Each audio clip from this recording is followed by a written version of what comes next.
I've never seen a cannon up close and personal before. What's going on, guys? We are at our second location in Intramuros. So I want y'all to dive in this rich historical history that you're about to see. I want to give y'all a little bit of information about Intramuros. So bear with me while I read from my phone because I want to make sure I get the information accurate. So Intramuros, also called the Wall City, is the oldest district in Manila. It was built in 1571 by the Spanish when they made Manila the capital of the Philippines. The walls, gates, and fortifications were constructed to protect the city from pirates, foreign invaders, and local uprising. Inside Intramuros, we have Fort Santiago, churches like San Agustin, and Manila Cathedral, which you can see right here behind me. Beautiful. And we're going to take a closer look up at that. Government buildings and schools are here as well. It became the center of Spanish political, religious, and educational life in the Philippines. Even though much of it was destroyed during World War II, Intramuros was later restored and remains a symbol of Philippine history and heritage, showing why the Spanish built it: to defend, govern, to control the city while shaping its culture. Today, Intramuros is a mix of old and new. Restored colonial buildings, museums, parks, historical sites. And just little key notes: destruction in World War II was in 1945, and around 80 to 90% of Intramuros was destroyed. The only buildings that basically was standing was San Agustin Church, and that's basically about it. So I want y'all to take a look over here. Follow me. This right here is Manila Cathedral. It's the main Catholic church of the Philippines.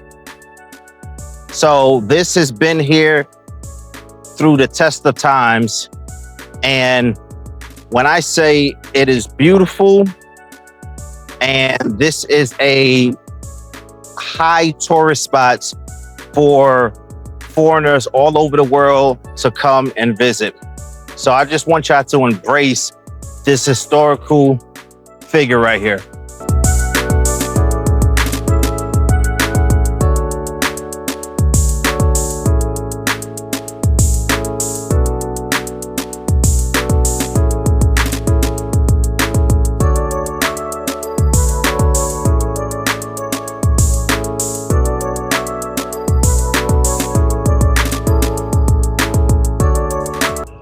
So guys, you know, I normally wanted to walk and see the places, but it's starting to rain a little bit and we have a lot to see. I don't know if we're going to get through all of it today. So I'm doing something different. We are actually going to be riding on a horse. Carriage, of course. It gives you a tour around Intramuros. It takes you to all the historical places that is here. So I recommend anybody who's coming to visit, who want to see Intramuros and all of its beauty, to come over here and enjoy it and take a ride. You might enjoy the ride better. I'm ready whenever you are, boss. All aboard. All aboard, let's go. Let's introduce myself. By the way, just call me Poloski. Poloski. Welcome to Manila and welcome to Philippines. Thank you so much. Let me ask you, Yes. how long have you been giving tours? 15 years. Because we started as 12 years old. Oh, really? Yes. So this is I'm- like in your heritage of Yes. giving tours. Okay. And how many places are we going to be looking at? You see some historical places in Intramuros. More than 15 or 17 historical landmark. All right. Hey, let's enjoy this view, baby. Here we go. Don't keep it so much on me. I want them to see this beautiful view. And to the left side, to the front, that's the Manila Cathedral. This is the second oldest, largest church in the Philippines. Was built in 1581. But Manila Cathedral is not original structure. 7 times destroyed, 8 times rebuilt, mostly by fire, typhoon, earthquake, and war. And when Pope John Paul II came to the Philippines, he blessed this cathedral like a little Vatican. They called Minoria de Basilica de las Islas Filipinas, meaning that's the mother of all churches in the Philippine island. The left side, that's they call the Bahay Chinoy or the Chinese Museum. Why we have a Chinese museum inside in Intramuros? Because the first Chinatown in Manila was started here and they transferred in Binondo. And that's the oldest Chinatown in the world. And why they called Binondo? Because the place before was mountainous. Or in Tagalog, they called Binondok. And they called Binondo. And that's the oldest Chinatown in the world. Yes. And this one to the left side, that's they call Plazuela de Santa Isabel. This is also a memorial park here in Intramuros. That's the victim of the World War II. Gentlemen, in the middle of this black marble on this side, 100,000 people buried here by mass grave. That's the innocent victim of the war soldier Philippine War. They buried here. Why all buried here? Because they're not enough buried to the cemetery because so many. Church, that's the oldest church in the Philippines, built in 1571. And also that's they called UNESCO World Heritage Site. That's the only remaining survivor during the battle for Manila. Damaged but not destroyed. It's more than 400 years in the Philippines. And also UNESCO World Heritage Site. And also they called the Baroque Church. Why they called Baroque? Baroque means elegant. Yes. Did you know this church also was run by the Agustinian missionary? Agustinian missionary, that's the first missionary came to the Philippines on 1565, led by Villalobos. Because during that time, 5 Spanish missionaries came here. They have a Dominican, Agustinian, Franciscan, and Recoletos, and the Jesuits. And the first one was the Agustinian on 1565, led by Villalobos. Because before, the religion in the Philippines was the Muslim or the Islam. And when the Spanish came to the Philippines, they brought Christianity from 330 years. And also, did you know in 2008, when Pope Leo was a cardinal, also Pope Leo also came here in 2008 and in 2010. But not only Pope Leo also came here. There were 3 more Pope came here. The first Pope came in the Philippines was Pope Paul VI, 1970. And the second Pope is Pope John Paul II, 1981 to 1995. And recently was Pope Francis in 2015. Yeah. And that's the oldest stone church in the Philippines, St. Augustine. Here in Intramuros, all building here is new except this church. But in Intramuros, they have a building code. If you want a building here or build a building or houses, the structure must be Spanish style or Spanish ambience. And the building is no higher in the church because during that time, the most powerful, the bishop, the cardinal, then the governor general. And to the right side, it's the gallery of the Philippine past faces of the Republic of the Philippines. All in all, in the Philippines, there was 17 president. But this one, only the past president, not including the current one. When the current one is finished his term, they put on the last one.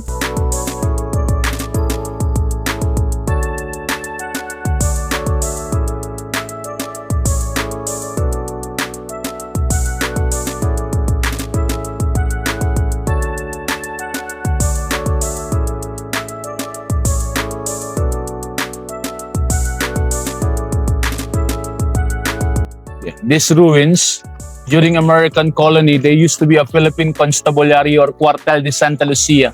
Its meaning means that they call the barracks of the Filipino-American soldier before. This is like a West Point in US. Because when the American came here, also American government, they teach the Filipino people before how to be a soldier.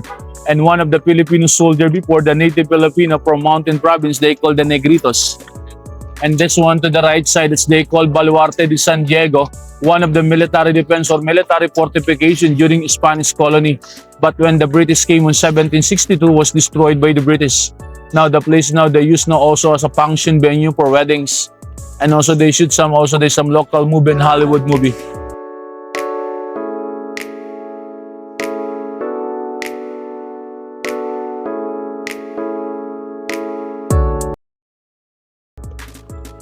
And that's they call the anti-aircraft cannon by the Japanese. They use in the World War II. 510 cannon. And that's the part of the wall city of Intramuros. Why they call Intramuros? Intra, inside, Muros is wall. Meaning inside the wall or within the wall. The city within the wall. And the name of the wall is Muralla. And this one to the left side is Spanish colony. This is the convent of the Jesuits compound before. Now that's they called University City of Manila. They call Pamantasan ng Lungsod ng Maynila, State University of Manila. And this one to the right side, that's they call Baluarte de San Andres. That's they call the gunpowder storage during Spanish colony. They'll make bullet, cannon, guns, weapon, and any material they use during the war. Because did you know in the Philippines, not only one war happened here, there were 2 kinds of war. Spanish-American War, that's they called World War I, and World War II between American and the Japanese. in World War I, when the Spanish lost to the American, the Philippine soil was sold to the US for 20 million US dollar. They called Treaty of Paris, including Cuba, Hawaii, Puerto Rico, Guam, and other states of United States of America. And to the left side, also during Spanish colony, this is also a church they called San Nicolas de Tolentino, or they as known as San Sebastian Church and Convent before. But this one is not longer a church. It is now they called Manila Bulletin, one of the oldest newspaper in the Philippines since 1900. And to the left side, it's they called the Manila High School since 1906, one of the oldest high school in Manila and one of the school inside in Intramuros. And to the right side, it's they called Baluarte de Dilao, one of the battlefield before. They have a 14 cannon on the top, facing to Manila Bay and facing to the Chinatown. They used to be defense from the enemy because Spanish colony, they have a Japanese pirate and Chinese pirate led by Lim Mang Hong.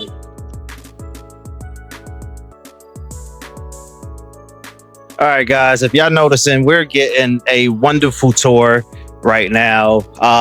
So much information is being drawn, and I love it. I wouldn't have been able to give you so much credibility information about Intramuros, but we do have a nice tour guide that is giving us everything about the history, the culture, even different countries that came through here. Wow, that is beautiful. I've never seen a cannon up close and personal before, but you can't beat that. Like, you can't beat that. Yeah, that's beautiful. And that's like real heavy. That's really heavy. Well, guys, look at this opening. Look at this opening right here. Now, me being a military person myself, I could imagine how this was set up. The gunpowder, the cannonballs, like all the supplies here, the military personnel up here. Like, you can look at this and can tell like this was a safeguard from anybody trying to come into Intramuros. Like, well designed for that time frame. It's well designed. It's really good to take in history. And you know, the crazy thing is, you know, back in America, I never was much of a history person. You know, one, they never taught our history that much. And what I mean by our history, I'm talking about, you know, the African Americans. They never taught our history so much. So we kind of are lost in the sense of knowing our history, where we come from, who we are, what we have accomplished in America, what our ancestors has accomplished in America. There's a lot of things that we are, what's the word I want to use? Blanketed from knowing. You know, I really didn't start getting into like African American history until like I was in college. And, you know, starting to understand certain things of that nature. So, but here, like I said again, here, this comes naturally. This is like when you're a child, you learn about your culture, you learn about what you've been through, where you come from. Okay, show these guys right here. Show them. See, this is the culture of the Filipino people, man. You gotta love it, man. This is the culture. They embrace it, they enjoy it, they love it, and that's the beauty. What's going on, guys? And the beauty about it is every ethnicity is welcome here. Every ethnicity is welcome here. Like, if you heard the tour guide, they had Spaniards here, they had Americans here, they had Japanese here. Every ethnicity is welcome here. And, you know, there's no segregation, there's no separation. Everybody is one. And even with the American influence, even with the Japanese and the Spaniard influence, the Philippines would never lose their culture. They would never lose their history. And they express it all over the Philippines. If it's monuments, if it's museums, if it's public speaking, if it's in history classes, like the history would never die here in the Philippines. And that's a beauty that a lot of countries cannot say. So close on me. Let's go. Colony, this plaza that they call Plaza McKinley, named by the U.S. President of the United States of America, President William McKinley. But suddenly, McKinley was assassinated in the U.S. during his term. And to the front, that's they call Palacio del Gobernador. That's the Governor General residence during Spanish colony. But American colony, they used to be Malacanang Palace before. Because President Marcos, she appointed a wife named Imelda Marcos for Governor of Manila, counterpart of the White House in United States of America. Oh! And that's they call Fort Santiago, one of the military defense or military fortification during Spanish colony. And also one of the national hero of the Philippines, Dr. Jose Rizal, was in prison here on November 3 until December 29. But during Japanese colony, also one of the biggest torture chamber here in Intramuros, approximately 600,000 Filipinos died inside. They tortured, they massacred, and they bayonet. Oh my lord. If I'm not mistaken,